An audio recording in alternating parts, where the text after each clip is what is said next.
Alors nous rentrons dans notre message aujourd'hui. Je suis vraiment content de pouvoir m'adresser à vous.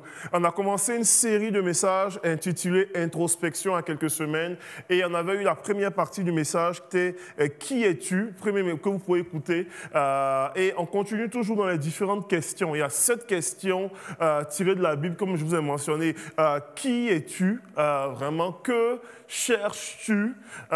Où en es-tu? La 3e question. La 4e question, qu'as-tu dans la main?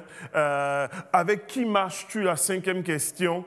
Où est ta foi dans l'adversité? Et la 6e question. Et la 7e question, comment te renouvelles-tu? Les 7 questions qu'on va explorer à travers les prochaines semaines. Et aujourd'hui, on rentre dans cette 2e question qui est un peu tirée dans les Écritures, dans l'évangile de Jean, chapitre 1, verset 35. Si vous avez votre Bible avec vous, on peut regarder ensemble. On va lire en fait la portion du récit à partir du verset 35 est écrit comme ceci.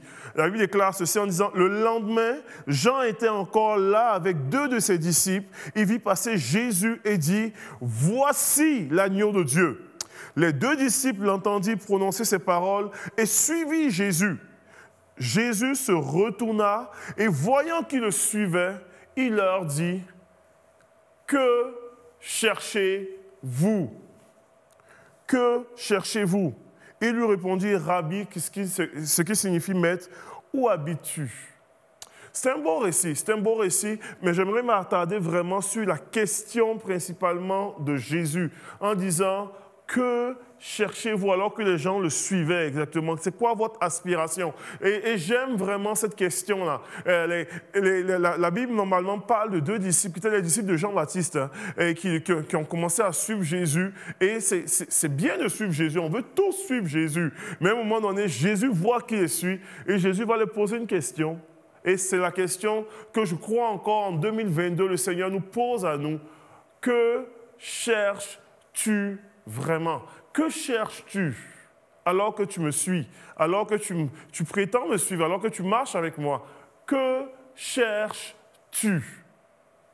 Et c'est une occasion de pouvoir avoir une belle occasion de pouvoir avoir des moments d'arrêt comme celui-ci en tant que tel. Le Seigneur nous appelle, vous savez, c'est tellement sain de vivre des moments d'introspection. La Bible est remplie de passages où est-ce que des gens ont eu à s'arrêter et à vivre des introspections. Et c'est une belle occasion de pouvoir vivre une introspection présentement avec cette question-là. Que cherches-tu? Vous savez, l'expression « chercher » dans les Écritures apparaît, et puis dans le Nouveau Testament, hein, le mot grec, là, le zétéo, apparaît à peu près 115 fois dans les Écritures, dans le Nouveau Testament principalement, rattaché à vraiment... Et ça veut dire ce que ça veut dire, l'idée de chercher. L'idée de chercher implique 3 choses, 3 aspects que j'aimerais juste explorer avec vous ce matin. Et puis, j'aimerais qu'on puisse vraiment vivre un moment d'introspection comme cela. Pas pour me raconter quelque chose, mais vous-même, de façon personnelle à vous. Lorsqu'on parle de chercher, chercher implique 3 gros éléments. Premièrement, tu cherches quelque chose parce que tu aspires. Donc, il y a une aspiration profonde, normalement, qui te pousse à chercher.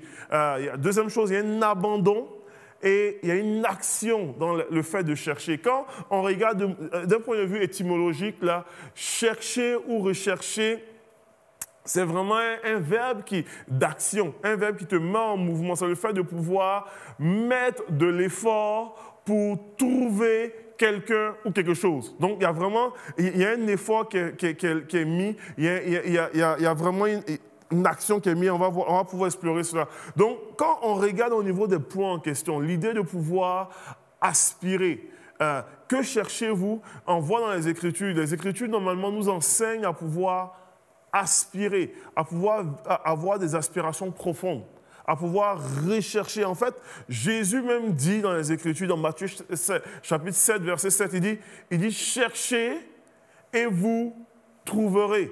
Donc, il y a un aspect où est-ce que nous avons besoin de chercher. Dans 2 Chroniques 7, verset 14, il dit « Sur le peuple sur qui est invoqué mon nom, s'humilie, prie et cherche ma face. » Et une aspiration. Aspire à moi. Si se détourne de ses mauvaises voies, j'éloignerai je guérirai son pays, j'éloignerai le péché, etc. Tout ça. Donc, il y a cet aspect-là dans la notion de chercher qui comporte vraiment une aspiration profonde.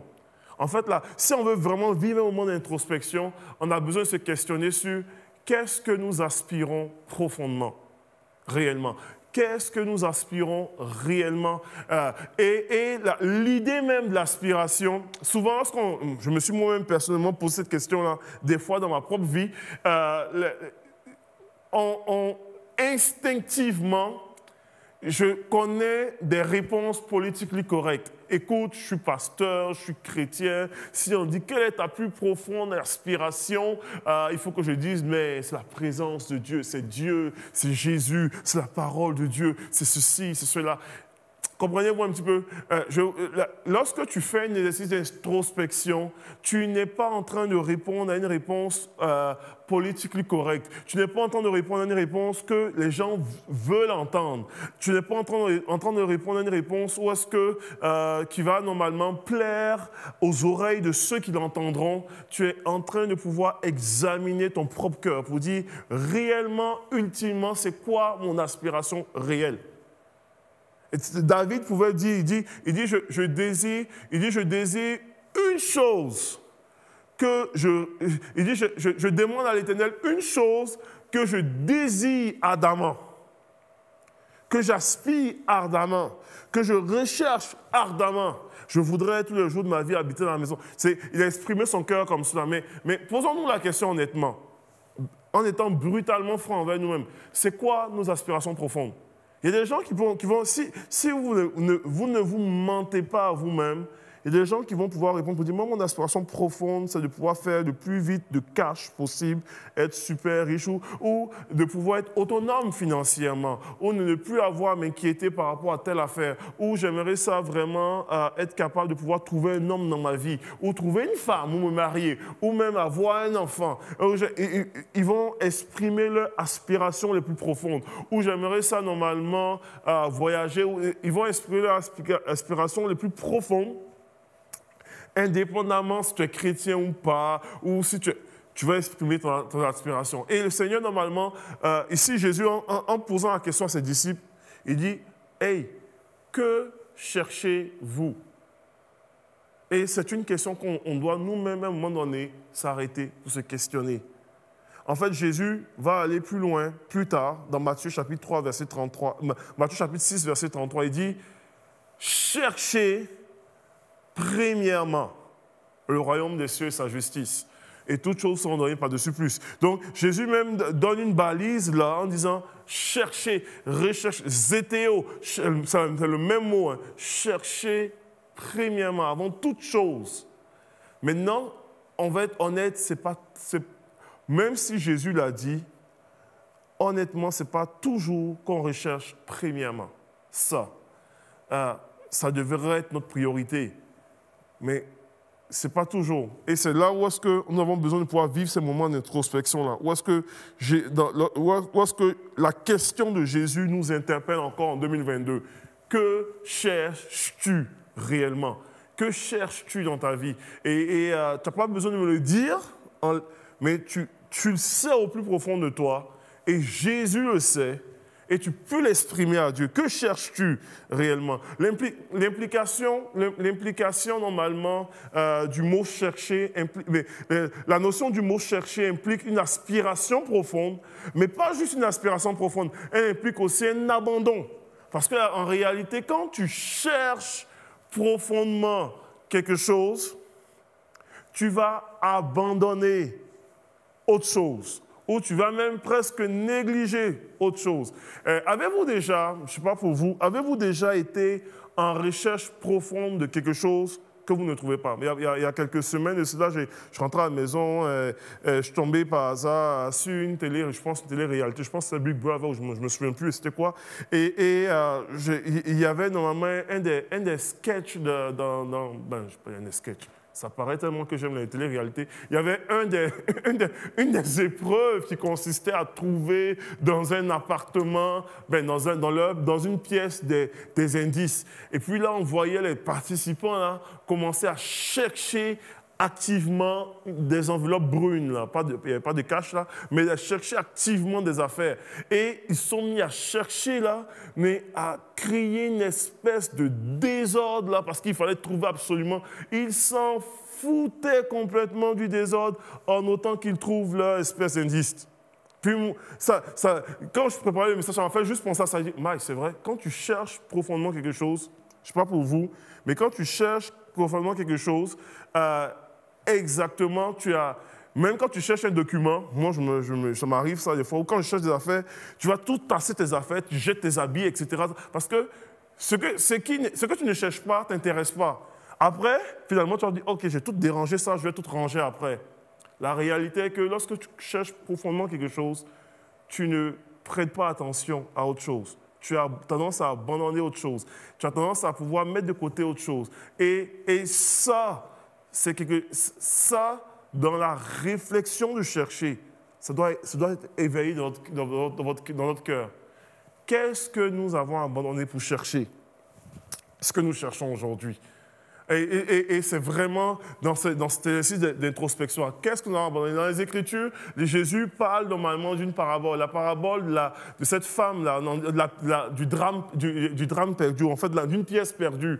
Et Jésus parle dans Luc chapitre 15. Il dit normalement, il dit, quelle femme normalement qui avait 10 pièces et qui en a perdu une? Ne retourne pas à sa maison, allume pas la lumière, elle balaie toute la maison, elle remue tous les meubles jusqu'à trouver la seule pièce perdue parce qu'elle cherche profondément. Et lorsqu'elle le retrouve, elle va normalement se retrouver ses amis et elles se réjouissent parce qu'elle a retrouvé la pièce perdue. Et il fait référence de comment est-ce qu'on met l'effort, on est prêt à abandonner, on est prêt à tasser, on est prêt à mettre sans dessous, des choses pour retrouver quelque chose. Et dans notre aspiration à chercher, ou à chercher le royaume de Dieu, ou à chercher Dieu, ou à chercher ce que tu veux chercher, il y a une notion des fois d'abandon qui est là. Donc, il y a une notion d'aspiration profonde, il y a une notion d'abandon, mais chercher ne peut pas t'amener normalement, n'est pas possible sans action. Donc, dans l'idée de que cherches-tu, pour moi, l'action devient essentielle. Comprenez-vous un petit peu? L'action est essentielle dans que cherches-tu. Tu passes à l'action quand tu cherches. Dans les Écritures, quand on parle de gens qui cherchent, ils se mettent à l'action. En fait, le verbe chercher est un verbe actif qui te met à l'action. Tu ne peux pas être assis sur tes lauriers, le pouf sur le divan, tes deux pieds sur le pouf du divan, relax. Tu dis, oh, je cherche profondément. On dit, mais tu cherches quoi? Tu es assis, tu cherches quoi? Imaginez-vous un peu. Donc, il y a vraiment une espèce d'action. Donc, il y a une aspiration profonde. Il y a toute la notion d'abandon. Puis la Bible parle, j'ai parlé de cette femme-là qui avait la pièce perdue. Je peux parler aussi même du gars qui laisse ses 99 brebis pour aller chercher la seule brebis perdue. Je peux citer plusieurs paraboles comme cela. Ou est-ce qu'il y a une notion d'abandonner certaines choses pour chercher vraiment? Et puis il y a une notion vraiment de l'action. Où est-ce qu'on passe à l'action? Et moi, ma prière, véritablement, alors que j'amène cette idée-là de que cherches-tu, c'est d'amener une réflexion à chacun de nous. Et puis, je ne vous prêche pas juste à vous. Je crois réellement que je me prêche aussi à moi. Amener cette réflexion en disant, que cherches-tu réellement dans ta vie? Qu'est-ce que tu veux réellement dans ta vie? Qu'est-ce que tu aspires? Souvent, on peut nommer avec notre bouche en disant « Oh, on veut ça ». Mais nos actions ne témoignent pas la profondeur de notre recherche. Techniquement, ta recherche doit se traduire en action. Donc, si tu dis que tu cherches quelque chose, la prochaine question, qu'est-ce que tu as fait jusqu'ici? Et je ne veux pas mettre de pression outre mesure. Mais je vais amener une introspection en disant, Seigneur, je prétends te chercher, mais mes actions, des fois, ne témoignent pas ce que je dis. Je prétends te placer en priorité number one dans ma vie, mais mes gestes, mes actions ne prétendent pas ma recherche en tant que telle. Quand tu dis chercher l'Éternel, mais est-ce que mes actions reflètent mon aspiration profonde? Et c'est vraiment ça l'idée de pouvoir, l'idée de pouvoir chercher. Donc quand Jésus pose la question, que cherchez-vous? Littéralement, il est en train de poser la question en touchant le cœur même de l'aspiration. Et la réponse des disciples est super là. Il dit, Maître, où habites-tu? On veut savoir ton intimité, on veut savoir exactement. Puis Jésus dit, venez, voyez. Mais c'est véritablement ça. Je vais vraiment terminer mon message avec cette pensée-là. Personnellement, je vais partager la réalité que c'est des questions que je pose en prison avec mes détenus. Et j'ai eu droit, pour moi, c'est une des plus belles questions auxquelles j'ai eu des belles réponses aussi. Quand j'ai posé les questions, en général, quand j'ai posé ces questions à les chrétiens ont souvent répondu les réponses les plus politiquement correctes. C'est-à-dire que, ce que je cherche, je veux vraiment expérimenter ça. Et puis, je n'ai rien contre ça, c'est merveilleux. Mes plus belles réponses ont été, honnêtement, je vais être très honnête avec vous, ont été en prison, auprès de personnes qui ne sont pas habitués à la culture chrétienne, qui ne sont pas habitués à... Et ils ont répondu de leur cru, littéralement, en disant, honnêtement, que cherches-tu? Puis, j'ai eu toutes sortes de réponses là. J'ai eu des réponses extrêmes, politiquement pas correctes. J'ai eu des réponses où est-ce qu'ils ont exprimé leur cœur, ils ont exprimé, trouvé le moyen de pouvoir faire de plus d'argent, etc. Mais au moins, j'avais accès à leur aspiration profonde. Et les gens qui ont été aussi crus pour dire, moi, j'ai aucune intention d'être réhabilité. Puis j'aimerais ça le plus possible, être capable de faire ça, etc. Mais j'ai pu avoir accès à leur aspiration profonde. Et pour moi, c'était un privilège. Pour moi, alors qu'on termine ce message-là, la notion n'est pas de pouvoir juste, comme on a amené voir des chrétiens super authentiques et consorts, et voir des chrétiens qui vont juste dire les belles paroles. Ma prière est que vraiment on puisse s'arrêter devant Dieu et puis on puisse vraiment être le plus authentique possible par rapport à nos aspirations les plus profondes et que véritablement ces aspirations-là nous amènent à un abandon dans plusieurs... Parce que si tu aspires à des choses que tu ne pourras pas continuer avec, tu vas devoir mettre de côté. Et cet abandon-là va t'amener aussi à passer à l'action pour être cohérent avec ton aspiration. Et je crois réellement à cela. Et je veux vraiment juste terminer avec cette pensée-là. Je veux qu'on ait un temps de prière alors qu'on termine. Je ne vais pas être très long ce matin encore. Je veux vraiment mettre... dans les prochaines semaines, vous allez voir que mes messages sont très courts. Le but, c'est de pouvoir juste poser la question, amener la pensée par rapport à cela, et puis qu'on puisse vraiment réfléchir, prier, se mettre devant Dieu. Et alors que la musique est en train de jouer tranquillement, tout ça, qu'on puisse vraiment juste s'arrêter devant Dieu. Pas devant un homme, pas devant un pasteur ou quoi, mais te mettre devant Dieu en disant « Sonde mon cœur, Seigneur. Sonde au plus profond de mon cœur.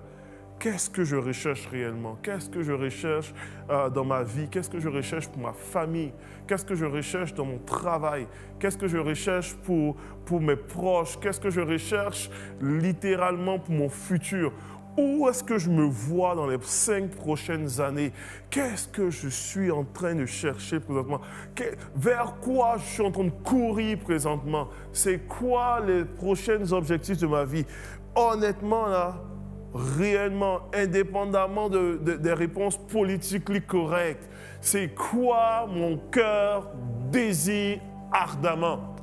Et alors que tu es sincère comme cela, alors que tu te tiens devant Dieu, qui connaît ton cœur, qui sonde tes reins, il est prêt à te rencontrer. Il y a des gens qui sont ici aujourd'hui, puis je le sens dans mon cœur comme ça, des gens qui sont ici alors qu'ils entendent cet aspect-là du message, Dieu est en train de les interpeller présentement même. par rapport à des questions. Il y a des questions qui montent dans leur cœur. Et je prie réellement au nom de Jésus que toute forme d'anxiété, que toute forme de panique soit chassée de leur vie au nom de Jésus. C'est des questions qui peuvent amener certains niveaux d'anxiété. On chasse cela, mais je prie réellement qu'au contraire, cela amène normalement une dimension de réflexion et que la paix de Dieu vienne vous rejoindre là présentement. Et alors que tu es là, alors que tu entends ce message, alors que tu te sens interpellé par Dieu, le Seigneur veut déposer des choses dans ton cœur. Il veut te parler, il veut te toucher, il veut t'interpeller, il veut te dire que peut-être tu cours, tu as essayé de courir dans des zones où est-ce que tu ne devais pas courir, où est-ce que tu as essayé de combattre en battant l'air. Mais tu as besoin de pouvoir focaliser ta vie et rechercher la bonne part, de rechercher ce qui est réellement essentiel. J'aime le passage de Jésus qui dit « Cherchez premièrement le royaume de Dieu et sa justice. » Et le Seigneur t'interpelle ce matin. Le Seigneur t'interpelle ce matin. Une personne, je veux parler dans le cœur d'une personne présentement qui est dans un carrefour de sa vie, qui se questionne sur plusieurs aspects de sa vie, sur une tangente. Et le Seigneur veut t'interpeller ce matin à travers même ces questions d'introspection. Et il veut parler à ton cœur. Je veux juste te parler de cœur à cœur. N'attends pas qu'un homme de Dieu te vienne te donner une prophétie exactement quoi. Va dans le lieu secret. Trouve-toi dans le lieu secret. Le Seigneur veut te parler dans le secret de ta vie avec puissance. Il veut déposer quelque chose dans ton cœur. Donc, cherche dans l'Éternel. En tant que tel, cherche dans... Peut-être tu vas avoir une prophétie plus tard pour venir confirmer ce que tu auras reçu. Mais cherche premièrement ton Dieu, et il va te parler. Je veux partager aussi à une autre personne qui est dans cette saison d'introspection-là, et en pleine introspection dans plusieurs aspects de sa vie, qui est en introspection même, puis tu entends ce message, et puis tu te questionnais déjà sur la qualité de ton mariage, de ton couple, et le Seigneur veut t'interpeller à travers tout ça, et je veux vraiment prier pour que véritablement le Seigneur te touche ton foyer, touche ta famille au nom de Jésus, que cela ne puisse point produire, que cela puisse apporter la vie au nom de Jésus. Que la grâce de Dieu soit sur ta vie et qu'il y ait vraiment, que le Seigneur vienne diriger à travers ça et donne sagesse dans toutes choses en tant que tel. Et je vais vous encourager à pouvoir avoir ce moment d'introspection sur le que cherchez-vous, que cherches-tu réellement? Et je crois réellement qu'il y a une prochaine étape de maturité dans laquelle le Seigneur veut nous amener en tant qu'Église, en tant qu'individu, en tant que croyant. On a commencé avec qui es-tu pour pouvoir identifier l'identité. Mais que cherches-tu? Qu'est-ce que tu veux en tant que tel? Qu'est-ce que tu veux réellement? Je vais terminer, puis je vais laisser l'occasion de pouvoir, je vais avoir l'occasion de pouvoir prier avec vous. Une des choses que je fais en prison, j'ai souvent fait, quand je pose la question « à que cherches-tu ?», je pose la question au détenu en disant « imagine-toi que tu es assis à tes funérailles et il y a une panoplie de personnes à ces funérailles-là. Puis je dis « peux-tu identifier les gens que tu aimerais voir à tes funérailles ?» Des fois. Donc je fais des exercices comme cela. Je ne vais pas vous traumatiser là, alors que nous sommes dans un moment de recueillement comme ça. Puis je dis peux-tu nommer qu'est-ce que tu aimerais entendre comme témoignage de ce que, dans ta célébration de la vie, de ce que tu as été. Est-ce que tu as été un bon père, une bonne mère? Est-ce que tu as été normalement un bon mari, une bonne épouse? Est-ce que tu as été un bon employé, un bon entrepreneur? Est-ce que tu as servi? Qu'est-ce que tu aimerais que les gens disent de toi?